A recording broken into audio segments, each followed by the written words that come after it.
આજરોજ સૈયદી સરકાર પીરે તરીકા હજરત અલ્હાદ શેખ દાદા બાપુ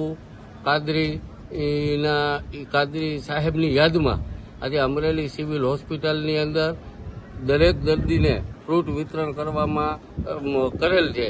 તેમજ સાવરકુંડલા મુકામે સિવિલ હોસ્પિટલમાં ફ્રૂટ વિતરણ કરવાનું છે.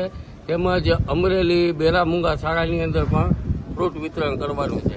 ફ્રૂટ વિતરણ કરવાનો અમારો ધ્યેય એટલો જ હતો કે અમારા જે પીર સાહેબ હતા, જે દાદા બાપુ, એનો પોતાનો ધ્યેય હતો કે જે યતીમો, ગરીબો, મિસ્કીનો અને જે દુઃખ દર્દની અંદર સપડાયેલા લોકો હોય એની હર હંમેશ મદદ કરવી અને એની સાથે જોડાયેલું રહેવું. એટલે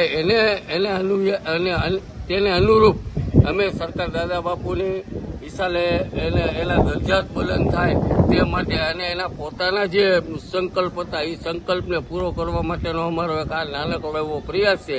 ઇન્શાઅલ્લાહ આગામી દિવસોમાં અમે દાદા બાપુના નકશા કદમ ઉપર પણ ચાલવાના છીએ. અભિયાન સેવા ટ્રસ્ટ હર હંમેશ દરેક લોકોને પૂરા જિલ્લામાં મેડિકલ ક્ષેત્રે અને એજ્યુકેશન ક્ષેત્રે બહુ મોટું કામ કરે છે. તેમજ અમારી પાસે એક એમ્બ્યુલન્સ છે.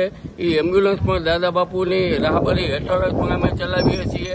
તેમાં સમસ્ત સમાજના લોકોને અમારો જે અભિયાન સેવા ટ્રસ્ટ છે એ સમસ્ત સમાજ માટે છે. સર્વધર્મ સંભાવ, જેમાં કોઈ પણ પ્રકારનો નાત જાતનો ભેદભાવ રાખવામાં આવતો નથી અને દરેક લોકોને, ગરીબોને રાહત દરે જ અમે આ એમ્બ્યુલન્સ આપીએ છીએ. તો હજી આગામી દિવસોમાં અમે ગરીબો, યતીમો, વિધવાઓ અને મેડિકલ ક્ષેત્રે ખૂબ જ કામ કરવાના છીએ.